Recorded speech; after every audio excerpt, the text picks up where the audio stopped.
नमस्कार, मैं हूं स्वाति वर्मा। आप देख रहे हैं पब्लिकेशन न्यूज। वक्त हो चला है देश विदेश के विभिन्न राज्यों की अहम खबरों का। रुख करते हैं पहली खबर की ओर।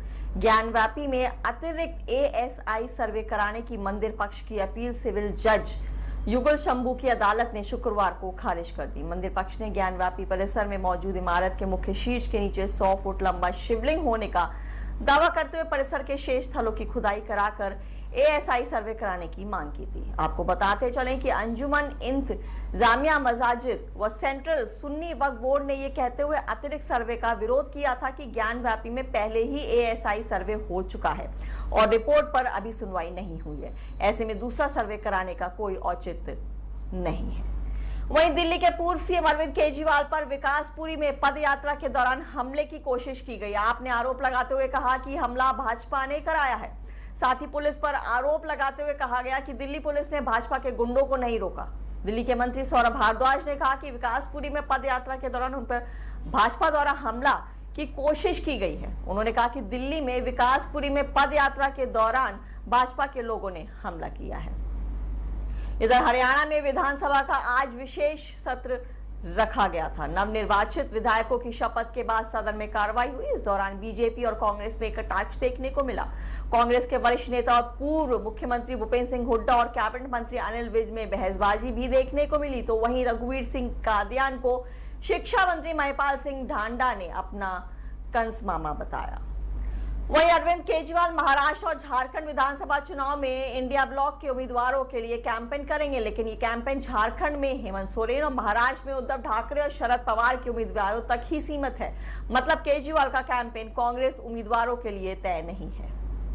वहीं पटना में फिर गर्म हुई सियासत और अब किसका पक्ष लेंगे सीएम नीतीश कुमार? चिराग पासवान या पशुपति पारस का एक संकट आ खड़ा हुआ है। आपको बताते चलें कि भवन निर्माण विभाग ने शहीद पीर अली मार्ग में अवस्थित सरकारी आवास संख्या 1 जो राष्ट्रीय लोक जनशक्ति पार्टी का राज्य मुख्यालय है का आवंटन रद्द कर दिया है।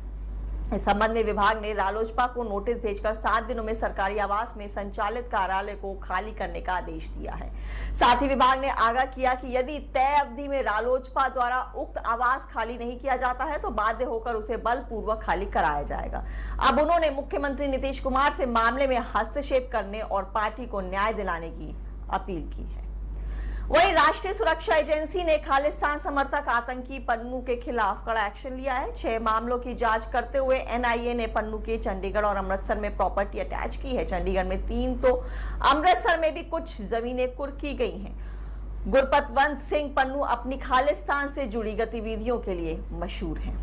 इधर मुख्यमंत्री डॉक्टर यादव ने फैन सेंचुरी मंडला में स्थित इकाई के संचालन के लिए स्वीकृति पत्र अंश इंफ्रास्ट्रक्चर और डेवलपर्स रायपुर को सौंपा। मध्य प्रदेश राज्य पर्यटन विकास निगम द्वारा 30 वर्ष के लिए पीपीपी मोड में संचालित करने के लिए सौंपा है। इससे क्षेत्र में पर्यटन गतिविधियों का विकास होगा और स्थानीय स्तर पर रोजगार में वृद्धि होगी। वहीं हिमाचल प्रदेश के नेता प्रतिपक्ष जयराम ठाकुर ने सुखविंदर सिंह सुक्खू सरकार पर हमला बोला है। उन्होंने कहा है कि सरकार जनता से सब्सिडी छोड़ने की अपील कर रही है जबकि खुद सरकारी धन का दुरुपयोग कर रही है। जयराम ठाकुर ने कहा कि कांग्रेस ने सत्ता प्राप्ति के लिए झूठ का सहारा लिया था और अब सच्चाई सबके सामने आ रही है। इधर महाराष्ट्र में महाविकास अघाड़ी में खुलकर बगावत सामने आने लगे, जहां समाजवादी पार्टी ने गठबंधन के अन्य सहयोगियों को खुली चुनौती देते हुए कहा है कि 5 सीटें दे वरना वह 25 सीटों पर चुनाव लड़ेंगे। साथ ही समाजवादी पार्टी ने कांग्रेस पर भी निशाना साधा और कहा है कि कांग्रेस इसलिए हारती है क्योंकि वे दिल्ली जाते रहते हैं, यहाँ फैसला नहीं लेते। समाजवादी पार्टी के नेता अबू आजमी ने कहा, हमने जो 5 उम्मीदवार घोषित किए हैं वे जीतने वाले हैं। मैं उतना इंतजार नहीं कर सकता जितना ये लोग कर रहे हैं। इधर यूरोप में आर्थिक तौर पर सबसे शक्तिशाली देश जर्मनी ने अपने जॉब मार्केट को भारतीयों के लिए खोल दिया है। जर्मन सरकार ने फैसला किया है कि वह हर साल 90,000 भारतीयों को काम करने का वीजा देगी। अभी तक इस श्रेणी में 20,000 भारतीयों को वीजा मिलता था। भारत के दौरे पर आए जर्मनी के चांसलर ओलाफ शोल्ज ने शुक्रवार को पीएम नरेंद्र मोदी से मुलाकात की और द्विपक्षीय संबंधों के तमाम आयामों पर बात हुई। पीएम मोदी ने जर्मनी की इस घोषणा की जानकारी दी और इसका स्वागत किया। ऐसी तमाम खबरों के लिए देखते रहे पब्लिकेशन न्यूज।